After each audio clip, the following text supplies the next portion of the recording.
Round table talk के ये 8वां episode है और जिस तरह से हमने आपको अपने वीडियो ब्लॉग्स में बताया था कि हम एक डिस्कशन करेंगे बामसेफ के ऊपर और बामसेफ में मतलब क्या प्रॉब्लम है और किस टाइप की बामसेफें बन चुकी हैं। तो पहले कुछ इन्फॉर्मेशन जो हमें विकिपीडिया से मिली है वो शेयर करूँगा मैं आपके साथ। विकिपीडिया के हिसाब से बामसेफ 1973 में इसका पहला मतलब गठन हुआ था और उसमें बामसेफ को बनाने वाले काशीराम जी थे, दीनावाना थे और डीके खरपड़े थे। खरपड़े। और बामसेफ पहली बार जो अलग हुई थी वो 1986 में हुई थी और काशीराम जी ने ये बोला था कि अब हम सिर्फ बीएसपी में काम करेंगे, बामसेफ में नहीं करेंगे। और उस समय बामसेफ जो है दो हिस्सों में बट गई थी। एक बामसेफ थी जो काशीराम जी की थी, एक बामसेफ थी जो दीनावाना जी की थी। और जो बामसेफ काशीराम जी के पास थी वो शैडो बामसेफ की तरह काम करने लगी थी और जो दीनावाना जी के पास थी वो रजिस्टर करा ली गई थी उस टाइम। और बामसेफ जो है उस समय से 1987 से लेकर 2000 तक उसके जो नेशनल प्रेसिडेंट रहे वो दीनावाना जी रहे, उनकी मौत तक, पुणे में जब उनकी मौत हुई थी 2000 में। और उसके बाद बावन मेश्राम जी आ गए जो उसके नेशनल प्रेसिडेंट बन गए अभी तक। और बावन मेश्राम जी के आने के बाद थोड़ा सा ये कुछ मतलब उभर के बाहर आए बामसेफ वाले, पहले वो अंदर ही वर्क करते थे। तो पहला सवाल आपसे ये कि आप किस बामसेफ में, मतलब आप किस बामसेफ में बिलीव करते हैं? बामसेफ के इतिहास जो आपने बताया विकिपीडिया से जो आपने लिया, एक्चुअल में रिटन दस्तावेज जो है मौखिक चीज़ अलग हो गई और विकिपीडिया पे तो बहुत सारा मिश्रित मटेरियल भी मिलता है, क्योंकि नेट जो लोग चला रहे हैं और नेट पे जो डाल रहे हैं लोगों पर मैं विश्वास नहीं करता, लेकिन जितनी जानकारी साहित्य से मुझे मिली है, बहुजन साहित्य से, उस पर ज़्यादा विश्वास करता हूँ। और बामसेफ का अगर रिटन डॉक्यूमेंट कोई है, जिन लोगों के आपने नाम लिए, 3 लोगों के इनिशियली आपने नाम लिए, दीनावाना, डीके खरपड़े, मानवर कांशीराम साहब, तो बामसेफ का पहला रिटन डॉक्यूमेंट, अधिकृत डॉक्यूमेंट बामसेफ के तीसरे अधिवेशन में 14 अक्टूबर 1981 को हमारे सामने आता है। बाकी सब बातें मौखिक हैं और वो डॉक्यूमेंट मैं लेके बैठा हूँ आपके सामने में। ये मैंने अभी सुबह आपसे मुझे बात करनी थी तो मैंने ये दिखाया, ये 14 अक्टूबर 1981 को चंडीगढ़ में बामसेफ का तीसरा अधिवेशन हुआ। इसमें साहब ने इसको अपने एक पेज का एक इसमें लेख भी लिखा है, आमुख जिसे बोलते हैं, इंट्रोडक्शन, कि ये बामसेफ क्यों बनी। तो मुझे किसी 2 लोगों के नाम तो इसमें नहीं दिखते, केवल कांशीराम का नाम दिखता है 81 में। अगर और लोग इसमें शामिल थे तो कार्यकर्ता के हैसियत से शामिल हो सकते हैं, लेकिन किताब के हिसाब से मुझे मुखिया कांशीराम ही दिखते हैं। और ये किताब उन्होंने खुद लिखी नहीं थी, उनको टाइम ही नहीं था इतना कि वो किताब लिखें। नागपुर का एक व्यक्ति है नानावटी, नागपुर में डिक्टेट की मानवर साहब ने, अंग्रेजी में, हिंदी में भी नहीं की थी, अंग्रेजी में डिक्टेट की नानावटी। वो शायद अभी है कि नहीं, मैं जाते रहता हूँ नागपुर बीच बीच में, अभी फिर 17 मार्च को मुझे रहना है चंद्रपुर में। तो पहला रिटन डॉक्यूमेंट ये बामसेफ का आपके सामने में, ये मैं बता रहा हूँ आपको, पब्लिक में भी पहुंचाएं इसे। ये मतलब कहाँ से मिल सकता है हमको अगर चाहिए? ये आपको जहाँ जहाँ अपने प्रोग्राम्स होते हैं बामसेफ के या कहीं भी, 10 रुपए की किताब मानवर साहब ने ये निकाली थी 25 पेज की। और इसके बाद में ये भी पढ़ रहा था मैं सुबह कि इसकी आगामी एक किताब 25 पेज की और निकालूंगा मैं, लेकिन वो किताब अभी तक मुझे तो नहीं मिली और शायद निकल भी नहीं पाई है। और कांशीराम साहब इतने व्यस्त रहते थे मूवमेंट में, ये किताब भी उन्होंने नानावटी को डिक्टेट की। अब जो मिल रहा है उसमें बहुत सारे लोग इसको कांशीराम के ओरिजिनल चीज़ों को लिख करके और अपना इंट्रोडक्शन लगा करके और वो सब चला रहे हैं। ये भी जो किताब मैं आपको दिखा रहा हूँ, एक विजय मानकर साहब हैं जो काम करते हैं महाराष्ट्र में, जो जिनके एपीआई पार्टी है, आरपीआई नहीं, वो विजय मानकर, API Ambedkar party of India, सही कह रहे हैं आप। तो विजय मानकर जी ने इसमें फॉरवर्ड लिखा हुआ है, मैं अभी सुबह देखा था ध्यान से, हाँ, इस किताब का। लेकिन 81 की जो ओरिजिनल किताब है अंग्रेजी में थी, अब बहुत सारे लोग छाप रहे हैं, बहुत सारे साहित्य लोग, लेकिन ओरिजिनल किताब 81 में कांशीराम साहब के द्वारा 14 अक्टूबर 1981 को 2 दशक बामसेफ का काम करने के बाद पब्लिश की है चंडीगढ़ अधिवेशन में। तो इसमें तो केवल कांशीराम के अलावा मुझे किसी का नाम दिखा नहीं। अब दावे ये किए जा रहे हैं जो आप बोल रहे हैं विकिपीडिया में मिला है, ये मुझे भी सुनने मिलता है, लेकिन समस्या केवल एक ही है कि जब कोई ये बहुजन समाज के लोग काम शुरू करते हैं तो बैठते साथ में, शुरू भी साथ में करते हैं, लेकिन बहुत दूर तक नहीं चल पाने में कामयाब नहीं हो पाए ये लोग। यही वामसेप में भी हुआ होगा उस समय, और हुआ क्या था वो एक्चुअल हकीकत कांशीराम साहब ने लिखी है। जो सेपरेशन हुआ ना 96 में, आप जो बोल रहे हैं, राजीव गांधी की सरकार के समय वामसेप के लोगों को जो मानवर कांशीराम साहब ने तैयार किए, आपको एक ही घटना पता है विकिपीडिया पे, लेकिन मध्य प्रदेश से जोड़ के बताऊंगा क्योंकि मैंने मध्य प्रदेश में काम किया हुआ है। अजाक्स का एक निर्माण हुआ मध्य प्रदेश में, भी आप किसी संगठन का नाम सुनते होंगे, इसकी हिस्ट्री में जाना आप, मैं केवल हिंट करूंगा आपको क्योंकि आप चूंकि इस फील्ड में काम कर रहे हैं। तो जब बड़ी मात्रा में मानवर साहब के साथ में लोग जुड़ गए और लगभग 1 लाख लोग जुड़ने के बाद में चंडीगढ़ में कन्वेंशन किया साहब ने वामसेप 73 से तो स्टार्ट की थी, लेकिन वास्तविक रूप से 78 में स्थापना की।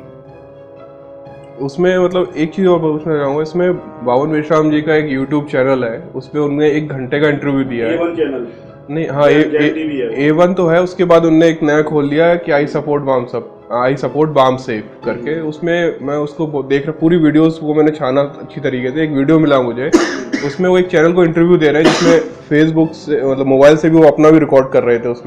उसमें ये बताया गया है कि वामसेप का जो मेन व्यक्ति जिसने इसको स्टार्ट करी, जिसकी नींव रखी थी, मतलब ये उन्होंने बताया कि ये जो पहले बना था, इससे मतलब स्टार्ट की थी, कल्याण संघ खोला कांशीराम साहब, और यह तीनों लोगों ने खोला जो भी है। नहीं, उनका ये कहना था कि दीना वाना जी थे, उनने ही इसकी शुरुआत की थी और उन एक जगह काम करते थे वो, और वहाँ पर जो वो लड़ने गए बाबा साहब की छुट्टी के कारण, और फिर कांशीराम जी का उसके बाद में आई है। हाँ, एक्चुअल में क्या है, कांशीराम साहब 1965 में ERDL में नौकरी कर रहे थे, DK खपाड़ी भी वही नौकरी करते थे, दीना वाना भी वही सफाई कर्मचारी थे उसी संस्थान में। और दीना वाना ने एजिटेट किया बाबा साहब की जयंती और बुद्ध जयंती की छुट्टी के लिए, तो ERDL के प्रबंधन से उनका काफ़ी विवाद बढ़ा, और विवाद यहाँ तक बढ़ा कि उसमें बहुत सारे लोग शामिल होकर के वो आंदोलन के रूप में ले गए। उस समय कांशीराम साहब उस घटनाओं को देख रहे थे, 1965 की घटना है। तो दीनावाना संघर्ष कर रहे थे, उन्होंने कहा ये 4th क्लास का कर्मचारी क्यों संघर्ष कर रहा है, क्या बात है। तो उन्होंने बुला के उससे पूछा कि भाई आप ये क्यों कर रहे हो, कि जिस व्यक्ति की वजह से हमें नौकरी मिली है, जिस वजह से व्यक्ति को ये सारे अधिकार मिले हैं, और उस व्यक्ति की जयंती पे ये प्रबंधन मुझे छुट्टी नहीं देता। तो वो एजिटेट कर रहे थे दीनावाना, एपिसोड हो गया। लेकिन शुरुआत उन्हीं ने करी थी दीनावाना जी ने। अभी तो वामसेप नहीं, वामसेप नहीं, मतलब ये जो कहा जाता है कि स्टार्टिंग में कि कांशीराम जी की जो शुरुआत थी वो इसी छुट्टी को लेकर हुई थी। हाँ, नहीं, वो एक्चुअल में क्या होता है, अपन लोग भी कभी समाज में घटनाएं देखते हैं तो कुछ लोग सेंसिटिव होते हैं, कुछ लोग न्यूट्रल होते हैं, कुछ लोग दूर से देखते हैं। वो स्थिति वहाँ भी थी। कांशीराम साहब जब वो उसको देख रहे थे तो वो जो तमतमाया हुआ दीनावाना था, लड़ता था, झगड़ता था, फिर कैंटीन में जाके गुस्सा होता था, तो साहब उसको कैंटीन में ले जाके बोले तू लड़ाई लड़ेगा कैसे, ये बता, चल तेरे को वकील के पास ले चलता हूँ। तो वकील के पास ले गए, तो वकील के कैंटीन में उन्होंने समझाया कि लड़ेगा कैसे इन लोगों से भाई, तो कोर्ट का एक जरिया है, तो ठीक है कोर्ट पे चलते। जब कोर्ट वकील के पास ले गए तो वकील के पास ले जाने पे भी यही घटना हुई कि उसने वकील ने कहा फीस इतनी, तो उसके जेब में पैसे नहीं थे दीनावाना के में, तो साहब बहुत जोर से हंसे। उसके बाद में अभी तो लड़ाई कैसे लड़ेगा भैया, तो तेरे में पैसे नहीं है वकील को देने के लिए। तो साहब ने जेब से पैसे निकाल के उस केस को शुरू करवाया। और फिर बाद में इन लोगों ने एक अधिकारी कर्मचारियों का, SC ST OBC अधिकारी कर्मचारियों का एक यूनिट बनाया। वामसेप को बहुत बात की बात है। तो वहाँ के ऑर्गेनाइज हुए, फिर एजिटेशन हुआ और ये पूरा रक्षा मंत्रालय तक केस गया। उसके बाद में छुट्टी स्वीकृत हुई, बीच में बहुत धौंस झपट धमकियाँ जो चलती हैं आंदोलन में वो सब हुआ, लेकिन कांशीराम ने उस आंदोलन को लीड किया और अपनी बुद्धि, जो वामसेप का एक काम है ब्रेन बैंक, टैलेंट बैंक और फाइनेंशियल बैंक, उसको लगा करके DK खापर्डे, दीनावाना और ये लोग, तब तक भी साहब कुछ ज़्यादा नहीं जानते थे। घटना को देख के वो दिलित तो हुए।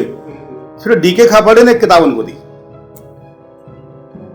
ये बात सही है, इसको लोग छुपाते भी हैं, बताते भी नहीं बहुत सारे, तो डीके खापड़ ने जो जाति भेद का उच्छेद जिस किताब का टाइटल है, और वो कुछ नहीं है, बाबा साहब का लाहौर में दिए जाने वाला भाषण था जो दे नहीं पाए थे वो। तो वो जो किताब है जाति भेद का उच्छेद, वही किताब है जो बाबा साहब को लाहौर में भाषण देना था। उस किताब के रूप में बाबा साहब जब नहीं भाषण दे पाए तो किताब के रूप में छाप दिया, 25,000 प्रतियां। समाज पढ़ेगा, कभी समझेगा जब मैं नहीं रहूंगा। तो वही किताब कांशीराम साहब को डीके खापड़े ने दी, द एनिहिलेशन ऑफ कास्ट, जाति भेद का उच्छेद। और उसको पढ़ करके मानवर साहब ने जब रात भर में, कोई कहता है 18 बार पढ़ा, कोई कहता है 20 बार पढ़ा, अब जितनी बार भी पढ़ा होगा, अब मैं तो वहाँ मौजूद नहीं था, लेकिन उनका पढ़ करके उसके बाद माइंड डाइवर्ट हुआ, और डाइवर्ट होने के बाद उन्होंने प्रण लिया, और वो जो 20-21 पेज का अपनी माता जी को पत्र लिखा है, वो सब घटना जुड़ी हुई है। लेकिन जहाँ तक बामसेब की आप चर्चा कर रहे हैं, तो बामसेब के बारे में वर्तमान में, उस समय के समय में तो तत्कालीन कोई, अब महार लोग तो बहुत समय से काम कर रहे हैं।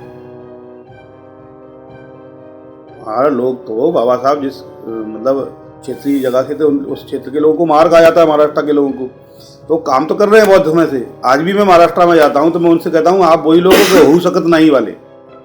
कांशीराम साहब कहते थे हो सकत है, आप कहते हो सकत नहीं। आप अभी भी चिड़िया छोड़ो, चुखरिया भी नहीं मार पाए हो महाराष्ट्र में। मैं तो स्पष्ट बोलता हूं। अभी उनके मन पे 17 को फिर जाना है मुझे, चंद्रपुर में बामसेब की सम्मेलन है। और हर आदमी, अभी भी शैडो बामसेब चल रही है? नहीं, अभी भी जो लोग बामसेब का काम कर रहे हैं, अब तो जाने कितने प्रकार की बामसेब चल रही है, उसको अपन ढूंढेंगे। हर आदमी अपनी बामसेब चला रहा है। वामन मेश्राम का ये भी कहना है कि जो बामसेब जो है 2-4 चल रही है, लेकिन जो 99% बामसेब है वो हम है। नहीं, बाकी 1% कोई दुक्का चल रहा है, व्यक्तिगत वर्जन हो गया। ये बात सही है कि बामसेब के नाम पे जो बड़ा संगठन है उनके पास है, ये बात सही है, बड़े बड़े उनके वो सब होते हैं। लेकिन रिजल्ट की दृष्टि से देखो तो मुझे रिजल्ट किसी का नजर नहीं आ रहा।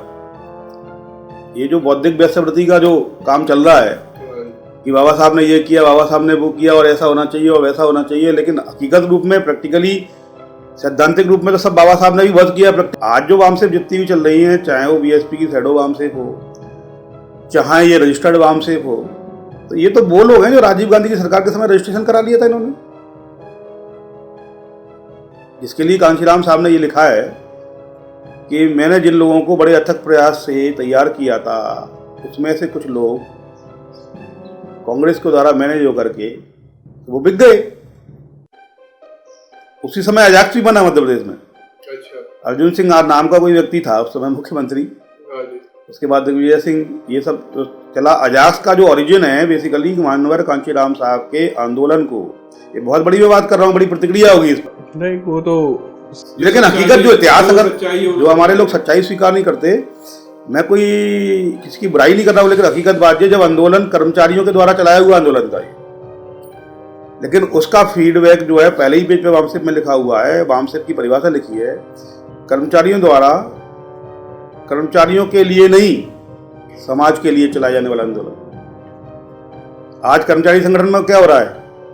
कर्मचारी द्वारा कर्मचारियों के लिए चलाया जाने वाला आंदोलन, for the employees, by the employees, ये चल रहा है। इसमें ये नहीं है by the employees but not for the employees, for the society. तो ये जो आंदोलन है वो भी, उसका कारण भी दिया उन्होंने बामसेब किताब में। डिस्कशन आप करेंगे तो बातें सारी आएंगी अभी। तो ये 2 घटनाएं हुई। बामसेब रजिस्टर्ड हुई 96 में, राजीव गांधी के कुछ लोगों ने खरीद ली बामसेब को, मानवर साहब के आंदोलन को कमजोर करने के लिए। और हमारे लोगों को तो जानते ही हो आप, उनका क्वथनांक गलनांक बहुत कम है, बहुत जल्दी गलते हैं, बहुत जल्दी पिघलते हैं, थोड़ी चीज़ में बिक जाते हैं। वही आंदोलन बामसेब ने चलाया टिकाऊ बनाने का, बिकाऊ से टिकाऊ बनाने का पूरे समाज को। तो ये जो बामसेब की हिस्ट्री है, वो हिस्ट्री एक्चुअल में 73 से ऑर्गेनाइज रूप में थोड़ी शुरू हुई।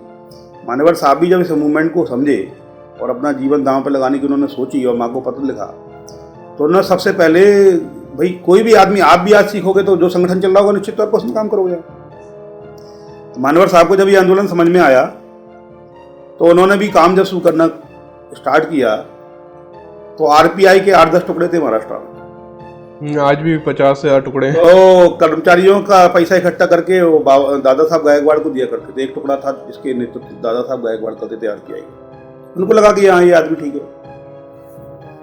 लेकिन मानवर साहब को बाद में जब काम करते करते अनुभव हुआ और संत गार्ड के धर्मशाला का जो पूना का समझौता हुआ कांग्रेस और आरपीआई के बीच में, इसमें संसद की 543 सीटों में से 542 सीटें कांग्रेस को और 1 सीट आरपीआई को। तो मानवर साहब ने कहा ये लोग तो बिकाऊ लोग हैं भाई, बाबा साहब के चेलों को 1 सीट और गांधी के चेलों को 542 सीट। फिर मानवर साहब ने कहा इनके साथ काम करना बेकार है। तब वो दादा साहब गायकवाड़ का साथ छोड़ करके फिर बीच में बहुत सारी घटनाएं, अनीता वाघमारे का वो रेप केस है, उससे वो दिलित हुए वो फिर। लेकिन बामसेब की जहाँ तक बात है, 1973 में पहला उन्होंने रजिस्ट्रेशन नहीं हुआ था, उसका रजिस्ट्रेशन तो बामसेब का हुआ ही नहीं, कांशीराम की बामसेब का झगड़ा वही था। 73 में पहला कॉन्सेप्ट दिया उन्होंने पूना में, और 78 में ऑर्गेनाइज रूप में दिल्ली में दौलत राम बांगर के यहाँ पहली मीटिंग हुई, कर्मचारी थे। पहला ऑफिस जो खुला था दिल्ली के अंदर, दौलत राम बांगर नाम का व्यक्ति था, सरकारी कर्मचारी, उसने कहा भाई मेरे घर पे ऑफिस खोलो। तो 78 में 6 दिसंबर 1978 को, 6 दिसंबर क्योंकि बाबा साहब का परिनिर्वाण दिवस है, तो उस अवसर पर मान्यवर साहब ने 6 दिसंबर 1978 को ये काम शुरू किया। आरपीआई का भी लोग बोलते हैं कि ये ना बाबा साहब के, मतलब बाबा साहब का अंश ही है वो आरपीआई, बनी तो दूसरी पार्टी थी उसके। बाबा साहब चूंकि आरपीआई का कॉन्सेप्ट देके और दुनिया से चले गए। हाँ, कॉन्सेप्ट देकर गए थे और उसके आरपीआई बना नहीं पाए थे, फिर बनी थी एक टाइप फ्रेंचाइजी थी उनकी पुरानी पार्टी की। वो बाबा साहब की जो राजनीतिक विंग थी, 10 जो बाबा साहब ने जो 1942 से लेकर 56 तक 14 साल में जो संस्थानीकरण किया, जो उनको कमी लगी कि मैं काम तो कर रहा हूँ इतने समय से।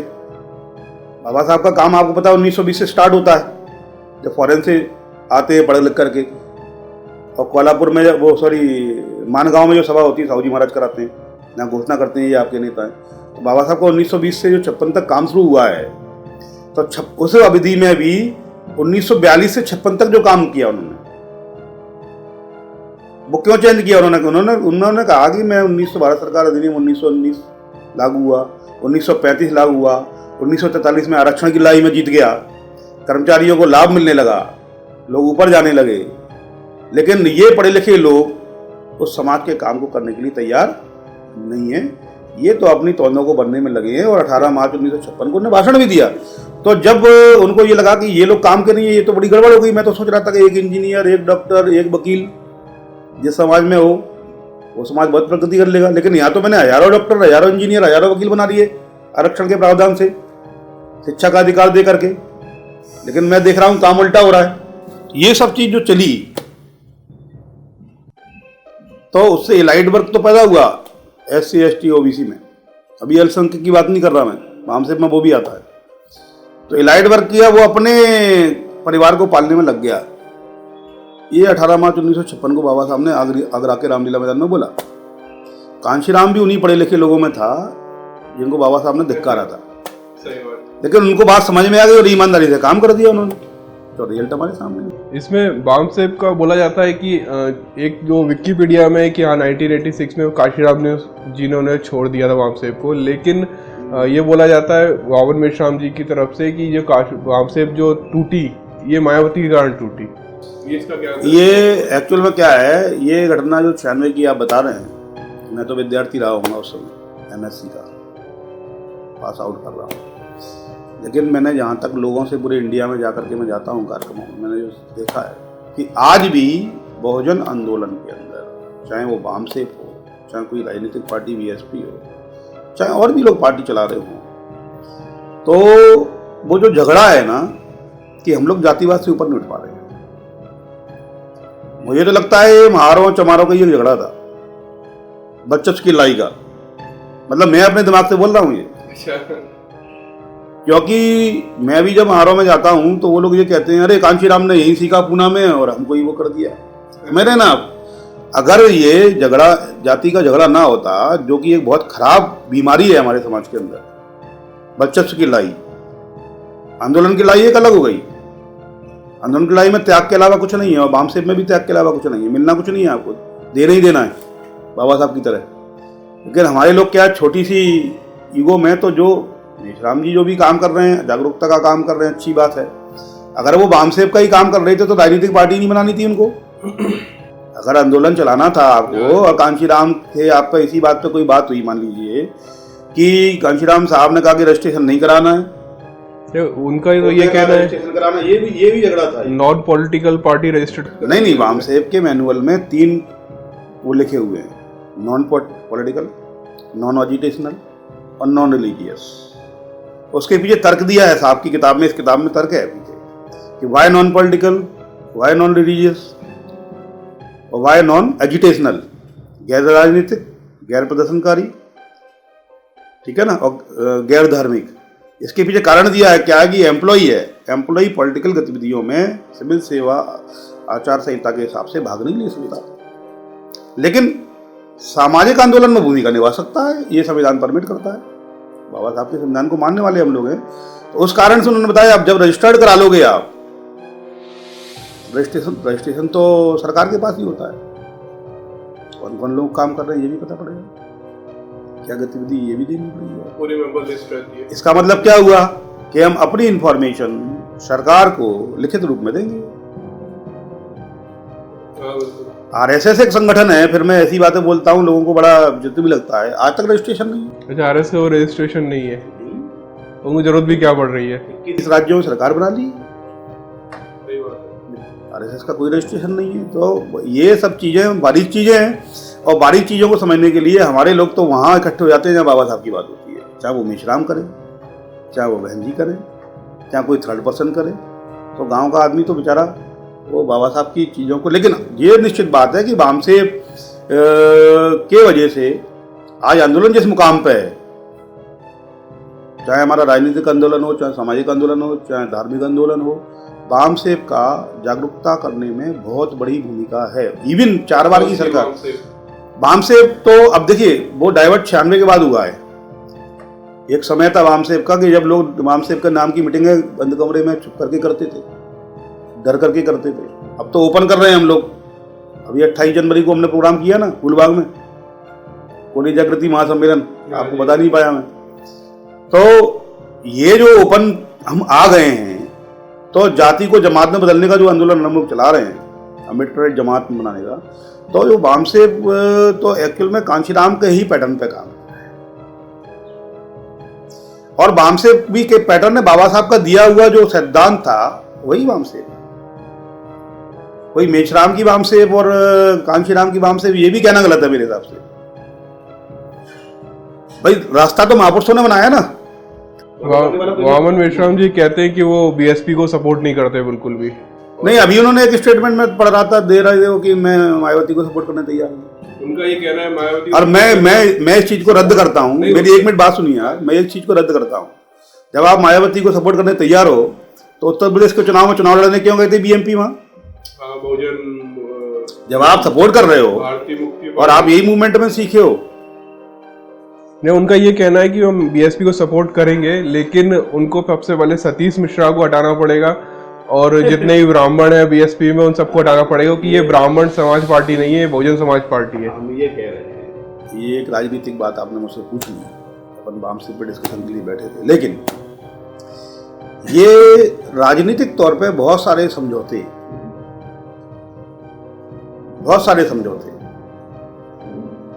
किसी न किसी रूप में लोगों का। आंदोलन एक अलग चीज है, राजनीति एक अलग चीज है। जो भी व्यक्ति ये बात कहता है कि वो उसको हटा दे, इसको हटा दे, तो राजनीति में तो कोई मैं कहता हूँ बुद्धिजीवी को पसंद ही नहीं करता। अगर बुद्धिजीवी को पसंद किया जाता तो 52 और 54 का बाबा साहब चुनाव नहीं हारते। हाँ, ये बात सही है। राजनीति में बुद्धिजीवी को कोई पसंद नहीं करता, लेकिन जो ये बात आपने कही, तो हम तो ये कह रहे हैं कि ये लोग आपस में लड़ना छोड़ें, बहुत बुरा समय आने वाला है। एक मंच पे नहीं आए, एक एक करके सारे लोगों का खात्मा होना है। दुश्मन का काम बहुत तेज गति से चल रहा है, क्रांति की प्रतिक्रांति चल रही है, और हमारे लोग जो है अभी आपस में यही लगे हुए हैं।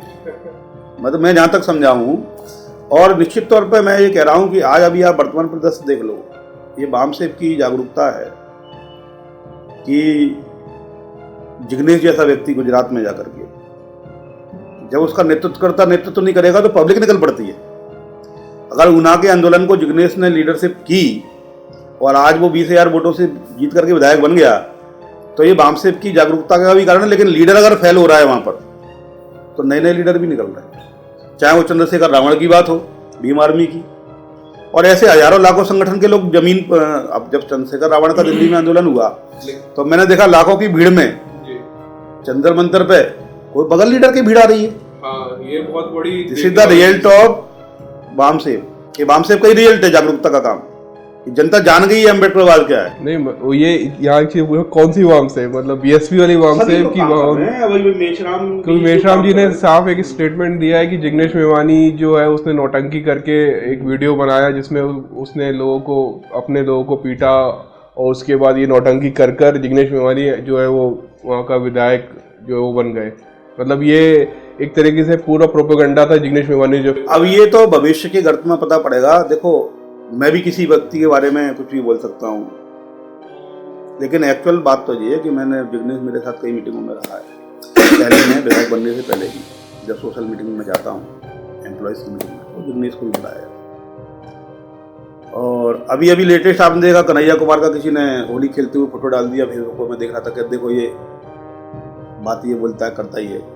तो वो जो धार्मिक पहलू है, जो जिसको वो डीप कैडर वाली बात होती है, वो हर कोई समझ पाता है। लेकिन अगर मेश्राम जी कहते हैं कि जिग्नेश को मीडिया प्रोजेक्ट कर रहे हैं, ये भी सुना मैंने, ये भी उनके स्पीक में सुना। मीडिया प्रोजेक्ट कर रहे हैं। अरे भाई, हम कह रहे हैं सारे संगठन खराब हैं, आपकी वामसेव ज्यादा है, तो रिजल्ट आप ले आओ ना। आप भी तो चूहा नहीं मार पाए आज तक, अच्छे भाषण के अलावा मार पाए हो तो पता। जब जो आप लीडर के रूप में उभरो, आपने लीडरशिप क्रिएट की है, तो आप अच्छा काम कर रहे हो, अच्छी बात है, वामसेव का काम कर रहे हो। तो वामसेव के जो अलग अलग लोग संगठन चला रहे हैं, राजेंद्र सिंह जल्दी अलग चला रहा है, बीडी वर्कर अलग चला रहा है, ये सब उसी समय से टुकड़े हुए। आपको मेश्राम जी का नाम पता है, लेकिन मैं और नाम बताता हूँ। मैं आपको वही बता रहा हूँ कि जो यंगस्टर और जो इंटरनेट से भी लोग होते हैं, मेरे जैसे लोग, वो सब इन्फॉर्मेशन जो इंटरनेट से ही पाते हैं। ना तो कभी वामसेव की मीटिंग में जाते हैं, ना बीएसपी की मीटिंग में जाते हैं। मतलब 90% ये काम है आज के यंग लोगों का। कुछ लोग जो जुड़ गए हैं वो बात अलग है, लेकिन जो इन्फॉर्मेशन मिलती है हमें इंटरनेट से ही मिलती है।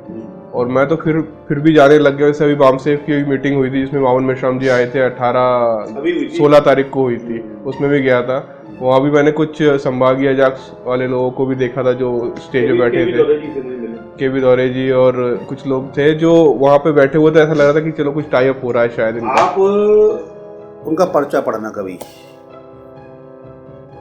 वामसेव का मतलब क्या है फुल फॉर्म, अभी अपन ने बता दिया, the all India backward and minority and employ federation, ये नाम है। बैकवर्ड में SC ST OBC तीनों है, माइनॉरिटी ब्रैकेट के बाहर है, ये साहब किताब में लिखा हुआ। वामसेव में साहब ने ये भी लिखा है कि एम्प्लॉय का संगठन है। आप मेश्राम की मीटिंग में जाना, कितने एम्प्लॉय बैठते हैं, कितने नेता बैठते हैं, ये तो देखा है। मैं पढ़ा लिखा व्यक्ति हूँ, मेरे को भी कुछ लोगों ने जबरदस्ती उस दिन कहा कि आप आइए, तो सुनने में कोई दिक्कत नहीं। मैं गया 2 बजे तक तो कार्यक्रम शुरू नहीं हुआ था। किताबें खरीद के मैं वापस आ गया। और ये नेताओं के लक्षण हैं कि जब भीड़ हो जाएगी तब आएंगे। मैं तो बहुत स्ट्रेट फॉरवर्ड बोलने वाला व्यक्ति हूँ।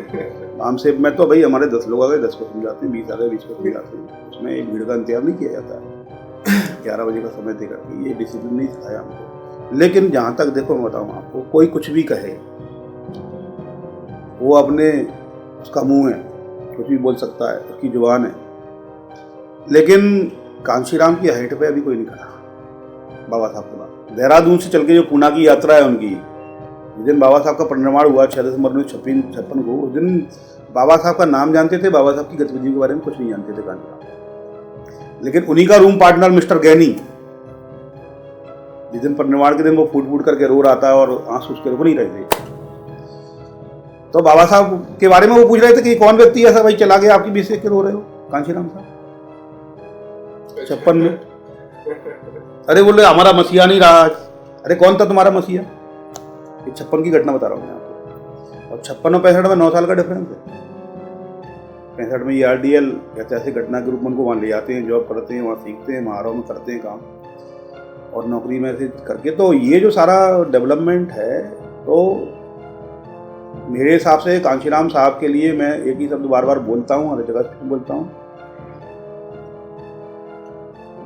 History moulds the man but sometimes man moulds the history. Baba Saheb भी उसी शख्सियत में है, कांशीराम भी उसी शख्सियत में है।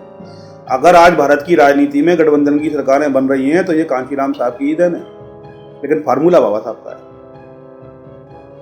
सैद्धांतिक रूप में यदि बाबा साहब चीजें दे गए तो प्रायोगिक रूप में, लैब के रूप में उन सिद्धांतों को सफल करने का श्रेय कांशीराम साहब को जाता है। बाबा साहब असफल रहे थे उस चीज में, बाबा साहब असफल रहे थे, और कांशीराम साहब ने लोकतंत्र वैल्यू, जो लोकतंत्र की जो वैल्यू होती है, वोट के अधिकार की जो वैल्यू होती है, उसको स्थापित करके दिखाया। ये बात सही कह रहे हैं आप। हम तो सीधी सी बात कर रहे हैं, मूवमेंट ये कहता है कि किसी भी कीमत पर दुश्मन को लाभ मेरी गतिविधि से नहीं होना चाहिए।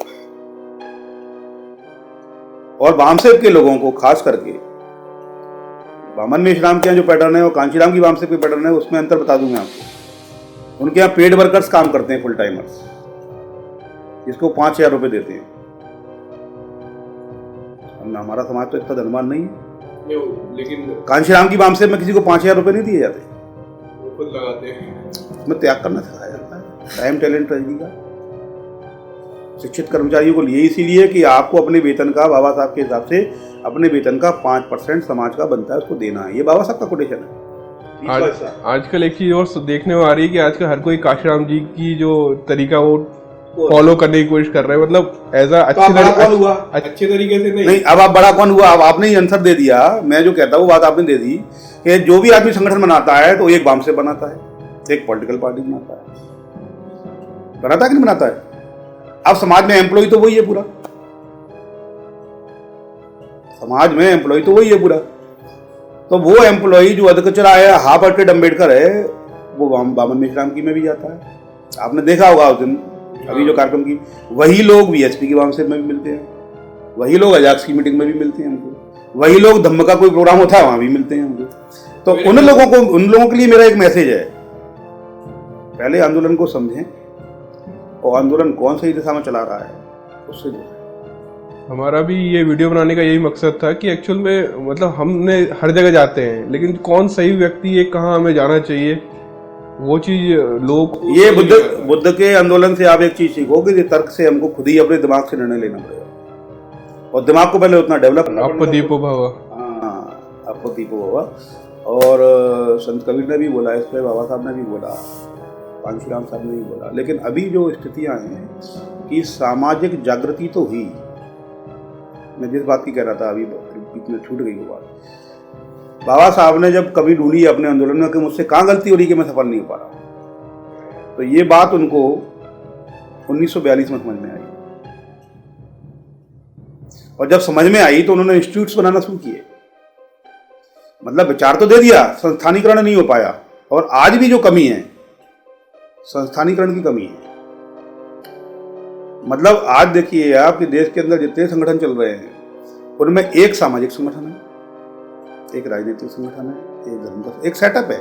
और हर व्यक्ति के विकास के 4-5 आयाम होते हैं। एक सामाजिक होता है, एक शैक्षणिक होता है, आर्थिक होता है, राजनीतिक होता है, धार्मिक होता है। ये 5 स्टैंडर्ड हैं लाइफ के।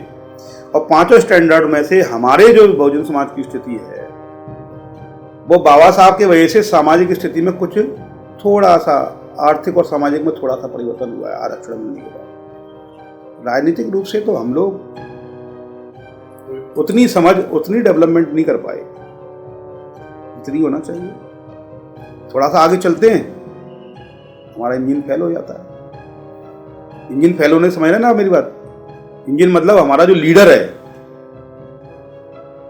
आज आप देख रहे हैं अविश्वास की स्थिति बनी है भारत में।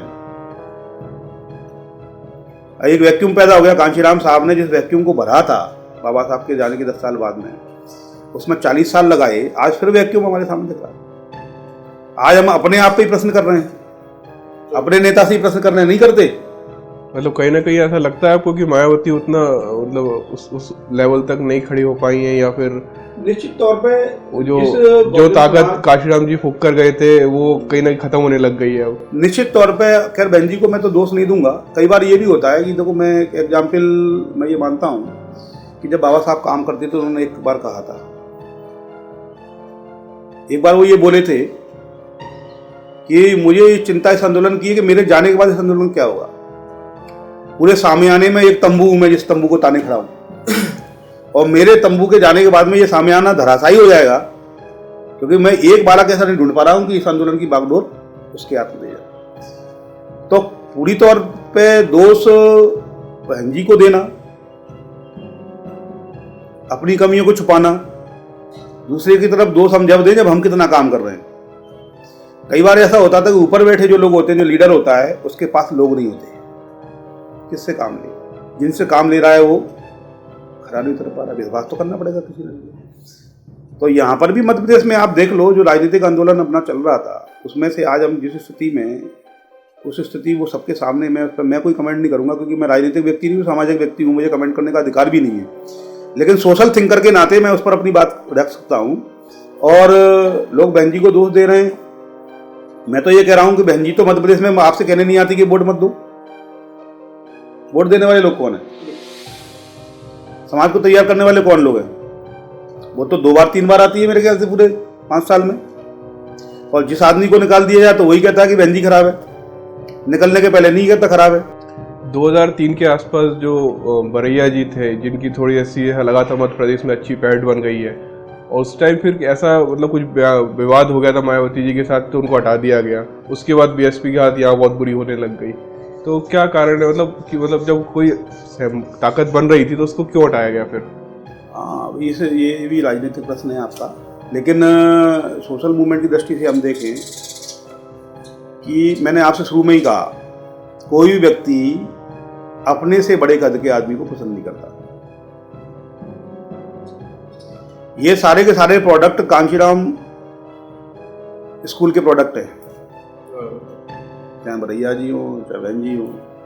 और एक समय आप देखो, एक समय ऐसा था कि 11 विधायक मध्य प्रदेश में थे और 11 ही विधायक उत्तर प्रदेश में थे। हम बराबर ही पढ़ते उत्तर प्रदेश में, लेकिन उत्तर प्रदेश के लोगों ने सरकार बना के दिखा दी और मध्य प्रदेश के लोग तो नहीं दिखा पाए।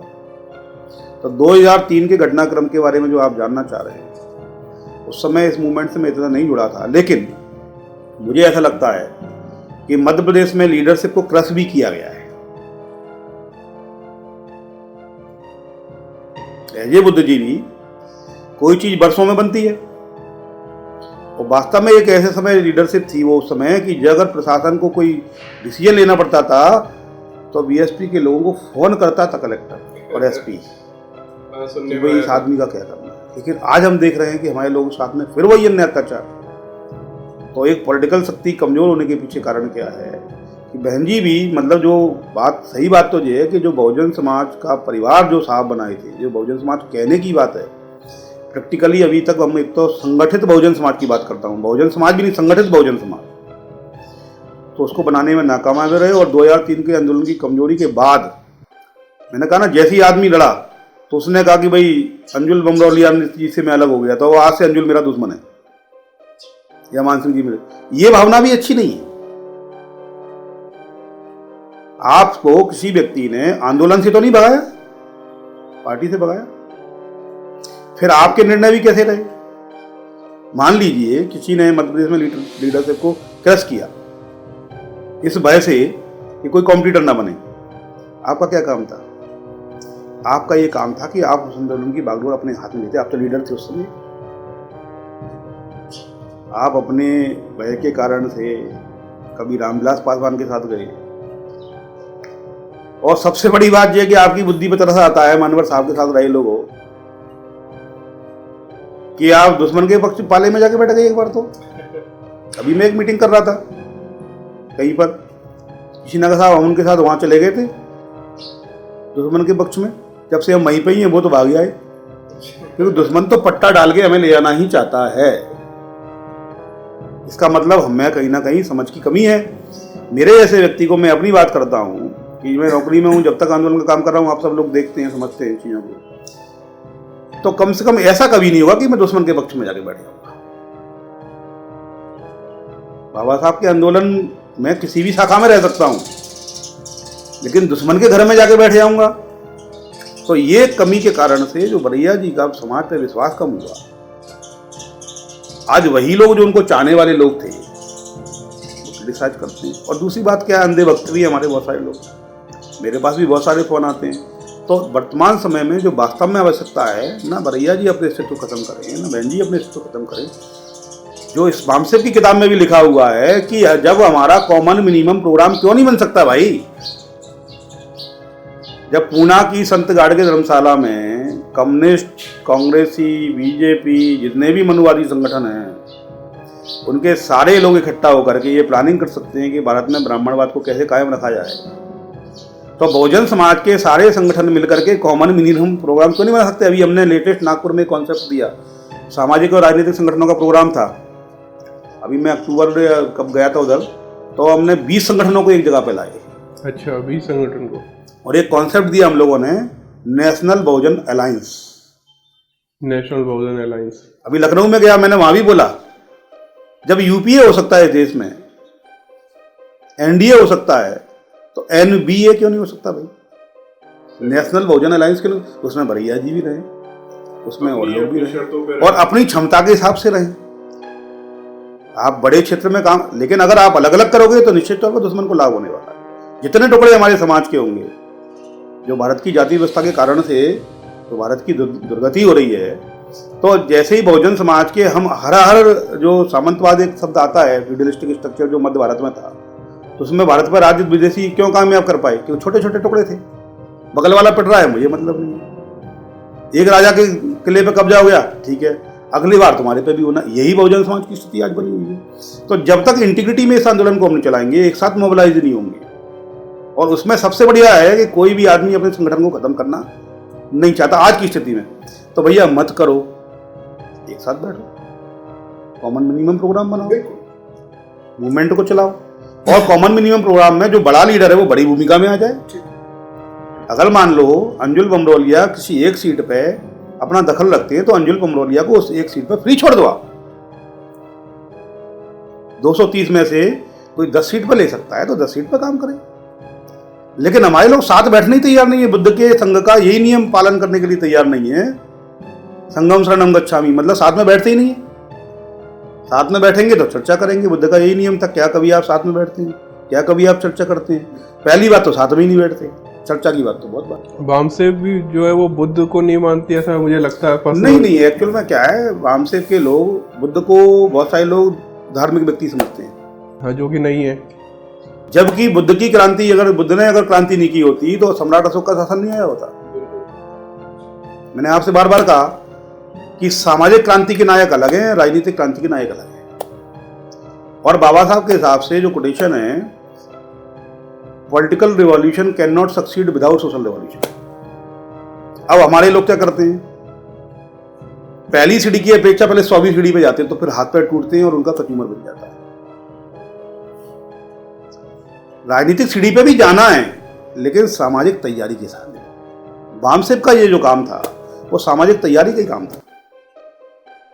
वामसेब जो काम करती थी, तो फिर तो उनको बुद्ध को तो उनको सबसे पहले रखना चाहिए भाई। देखो सीधा रविदास जी को रख सकते हैं, वो भी उसी के, वो सब बड़ा विषय है। एक्चुअल में क्या है, देखो मैं बताऊं आपको कि बुद्ध को लोग जो ये बुद्ध, कांशीराम और बुद्ध की और बाबा साहब की, अगर आप कबीर की अगर तुलना करते हैं, तो ये एक दूसरे के सक्सेसर है। एक के बाद जहां तक काम हो गया उसके बाद आगे इन्होंने किया, एक तरीके से उनको सक्सेसर हैं, ये सक्सेसर हैं।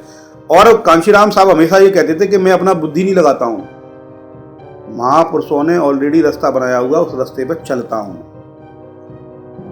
जो भी संगठन बनाया है उसमें महापुरुषों की विचारधारा है, उसका रास्ता हुआ बना हुआ, पटरी खींची हुई है। अब हमारे लोग क्या पटरी पर नहीं चल के दूसरी पटरी बनाते हैं।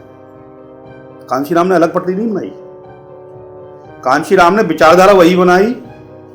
वो कहते थे, कहीं सिंगापुर में कहीं भाषण था या पता नहीं जापान में कहीं भाषण था उनका, वो दिन को बुलाया था, तो बोले ये नीली टोपी वाला कामले, उनका भाषण 108 भाषण मेरे पास है। इससे मैंने अम्बेडकरवाद सीखा, लेकिन मैं मंच पे मुझे नीचे बैठा है। ये जापान के भाषण उन्होंने बोला है, इससे अम्बेडकरवाद मैंने सीखा है, नीली टोपी वाले कामले थे महाराष्ट्र के महाराष्ट्र। लेकिन भाई जो जितना काम कर देता है, तो कांशीराम साहब का एक ही सिद्धांत है कि दूसरे की लाइन मिटाने की अपेक्षा अपनी लाइन बड़ी करो, उसमें एनर्जी इतनी खराब हो, इतनी देर में लाइन खींच लोगे आप।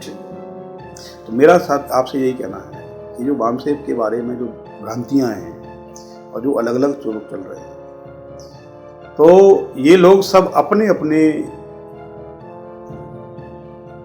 मैं तो कहता हूँ व्यक्तिगत स्वार्थ।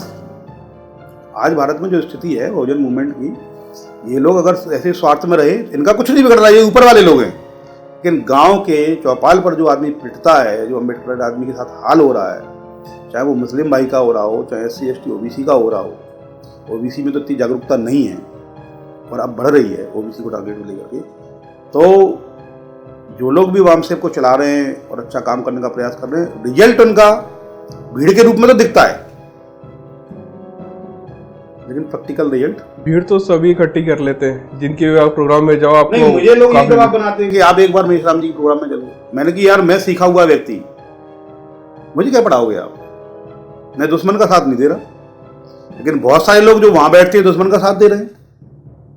अभी हमने जब 28 जनवरी का प्रोग्राम किया मानसिंह जी, तो जब मैं इधर शिवपुरी और मोहना से विजयपुर, कैलारस, बलगढ़ इधर शिवपुर तक गया अपनी कार से ड्राइव करके 2 साथियों को लेकर के, तो क्षेत्र में लोगों ने कहा कि वो डॉक्टर सेवरिया तो RSS का प्रोग्राम करा रहा है। मेरे को उनकी बुद्धि पर तरस आता है। वो कौन लोग थे?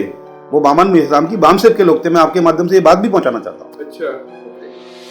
और उस दिन जब आप कह रहे थे ऑडिटोरियम में, मैंने जाके कहा उनसे कि भाई आपको यही सिखाया जाता है? मेरे पर्चे में कहाँ RSS के आदमी का नाम है, कौन सा BJP का नेता है, कौन सा कांग्रेस का नेता आया है? सामाजिक नाम पे 20 संगठनों को, कोली समाज के 20 संगठनों को एक मंच पर लाना, जिसमें बरिया जी की पार्टी के सुबोध पंचोली भी आए थे।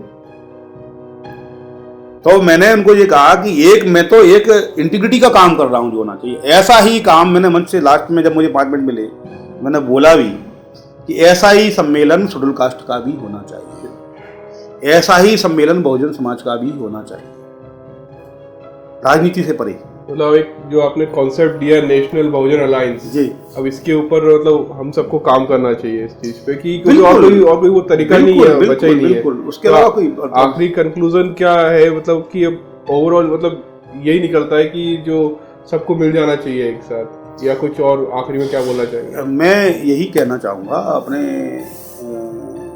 जो इस वीडियो को जो लोग देखेंगे, समाज में ये वीडियो जाएगा, उन सबको मेरा यही संदेश है कि वर्तमान परिस्थिति बहुत कठिन परिस्थिति में है, लेकिन कमजोर हम अभी भी नहीं है। कमजोरी केवल हमारी एक है कि हम लोग आपस में कम्युनिकेशन नहीं करते, आपस में ईगो प्रॉब्लम हमारी बहुत है। हमको सारे ईगो त्याग करके जितने भी सामाजिक संगठन हैं, जितने भी राजनीतिक संगठन हैं, उनको एक कॉमन मिनिमम प्रोग्राम बना करके, जो NBA का कॉन्सेप्ट दिया है, नेशनल बहुजन अलायंस का दिया है, कॉन्सेप्ट कोई भी देता है, चलाने वाले लोग अलग होते हैं। नागपुर में ये हुआ और उसमें मुस्लिम लोग भी थे और बहुत सारी पार्टियों के लोग भी थे। सामाजिक संगठन की हैसियत से, डॉक्टर अम्बेडकर सामाजिक परिवर्तन संघ के राष्ट्रीय अध्यक्ष की हैसियत से मैं भी उसमें शिरकत हुआ और मैंने वही रोल किया वामसेप का। मैं नेता नहीं हूँ, मैं मंच पे जाके राजनेताओं सामने भाषण नहीं देता हूँ। वामसेप का एक रोल तय किया गया है मानवर साहब द्वारा, जो काम करना है, नॉन पॉलिटिकल रूट, NPR जैसे बोलते हैं। तो आज मुझे नॉन पॉलिटिकल रूट नहीं दिखाई पड़ती राजनीतिक आंदोलन में, और वामसेप का काम है गैर राजनीतिक जड़, क्योंकि जड़ पे ही पेड़ खड़ा होता है, और वो जड़ हमने नष्ट कर दी, इसलिए पेड़ हमारा, आप देख रहे हैं क्या स्थिति है। इसलिए वो नॉन पॉलिटिकल रूट तैयार करने के लिए नॉन पॉलिटिकल लोगों को नॉन पॉलिटिकल काम करना चाहिए, और नॉन पॉलिटिकल काम करने का मतलब ये नहीं कि राजनीति नहीं करेंगे। जब अवसर लगे आप तो राजनीति में ओपन आइए। लेकिन आज मैं वामसेप के लोगों को, शैडो वामसेप के लोगों को देख रहा हूं कि वो राजनीति की बात पहले करते हैं। वामसेप का आदमी को तो कोई पहचाने ही नहीं, ऐसा आदमी होना चाहिए। गुप्त रूप से काम कर रहे हैं। आपको कितने नाम पता है RSS के प्रचारकों के? नहीं पता होंगे। मेरा यही संदेश है कि जो ओरिजिनल भावना थी वामसेप की, उसको कायम रखने के लिए फिर कोई ना कोई इसी धूल के ढेर में से, राख के ढेर में से फिर कोई चिंगारी निकलेगी। और समय समय पे ऐसा हम देखते आए हैं, जब बाबा साहब चले गए तो कांशीराम साहब आए, और फिर कोई ना कोई निकलेगा। ये आंदोलन तो रुकने वाला नहीं है। और जो ईगो प्रॉब्लम के कारण अलग अलग लोग, उनको भी मेरा ये संदेश है कि देखो भाई, एक हो जाओ, नहीं तो अदरवाइज तुम कितना भी बड़ा संगठन चला रहे हो, तोड़ दिए जाओ। फिर वही पुष्पमित्र शुंग और बृहदत्त वाली घटना होनी, फिर सिर काटे जाने हैं। तैयारी वही चल रही। तो मेरा तो यही संदेश है कि समय रहते हमको जाग जाना चाहिए, और जब हम बाबा साहब की विचारधारा के लोग हैं तो त्याग करना सीखें। जब जो त्याग करता है तो उसे किसी से मिलने में दिक्कत नहीं होती। आज प्रकाश अम्बेडकर ने भी आंदोलन किया, तो प्रकाश अम्बेडकर वहाँ जेल में मिलने गए उस लड़के से, भीम आर्मी वाले, चंद्रशेखर आजाद, रावण। हाँ, अभी हुआ था, बिहार भी गए थे और हाँ दिल्ली में उन्हें काफी। तो ये जो आंदोलन है कि हमारा कोई आदमी उफ भी करता है तो उसके लिए जेल है, और उनका आदमी मर्डर कर देता है तो उनके लिए कुछ नहीं है। अभी मैं परसों उज्जैन में था, आज होली पे भी जो घटनाएं हैं, जो होलिका को जलाई गई थी, वो घटनाएं आज भी बंद नहीं हुई हैं। होली के दिन एक हमारी लड़की का मर्डर हुआ दुराचार करके, वो अपने वर्कर है वामसेप के, शैडो वामसेप के। मैं वहाँ था, मेरे पास फोन आया। आज दुश्मन तो अपना काम कर रहा है और हम दुश्मन के दिमाग से उसके साथ शामिल होकर अपने लोगों को बर्बाद कर रहे हैं, क्योंकि जागरूकता की जो कमी है कि होली किसका त्यौहार है, दिवाली किसका त्यौहार है, इन त्योहारों की वास्तविकता क्या है। क्योंकि जब होली दिवाली अगर भगवान ने बनाए हैं, त्यौहार बनाए हैं, तो विदेश में भी होना चाहिए। भगवान तो पूरा सर्वव्यापी है, कण कण में। तो मैं कोई हिंदू माइथोलॉजी को क्रिटिसाइज नहीं कर रहा, लेकिन मेरा ये कहना है कि आज दुश्मन अपना काम लगातार कर रहा है चलती हुई व्यवस्था को चलाने के लिए, और हम रुकी हुई व्यवस्था को लाइन पर लाने के लिए भी उतना काम नहीं कर पा रहे। इसलिए एकता की, और मुझे लगता है NBA से बढ़िया कोई कॉन्सेप्ट नहीं हो सकता। लखनऊ में भी मेरा इंटरव्यू कबीर न्यूज वालों ने इसी पे लिया था कि ये कौन सा नया कॉन्सेप्ट बता दिया उन्होंने। और मेरे हिसाब से इसमें काम करना चाहिए। सामाजिक संगठन का जो रोल है वो सामाजिक संगठन करे, राजनीतिक का जो राजनीति करे, क्योंकि भाईचारा नहीं बनाया हमने, तो धीरे धीरे करके हम गुलामी की ओर बढ़ रहे हैं, और निश्चित तौर पर ये हमारे समाज के लिए एक अच्छी स्थिति नहीं है।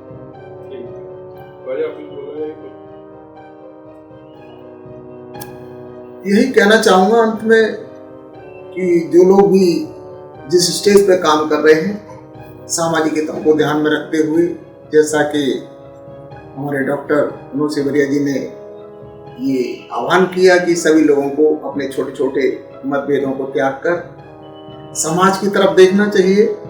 और जो बाबा साहब ने जो सपना देखा था, जिस बाबा साहब ने सैद्धांतिक रूप से हमें मजबूत किया था, और कांसीराम मान्यवर कांसीराम साहब ने प्रैक्टिकल करके हमें दिखाया, उसी मार्ग पर चलकर हम लोगों को एकत्र होना चाहिए, जिससे आने वाला समाज सुदृढ़ हो और हम लोग सुरक्षित हों। क्योंकि वातावरण आज भयमुक्त जो वातावरण बना हुआ है, उससे हमें मुक्ति मिलेगी, साथ ही हमारा समाज सुरक्षित भी रहेगा और हम लोग संविधान की मंशा अनुसार आगे बढ़ेंगे। यही मैं कहना चाहता हूँ। आप लोग देख रहे थे राउंड टेबल का 8वां एपिसोड, वामसेप के ऊपर डिस्कशन कर रहे थे। हमारे साथ थे मान सिंह सर जी, जो कि गवर्नमेंट टीचर हैं, और डॉक्टर विनोद सेवरिया जी, जो एसोसिएट प्रोफेसर हैं। आपको ये एपिसोड कैसा लगा, आप कमेंट में ज़रूर बताएं।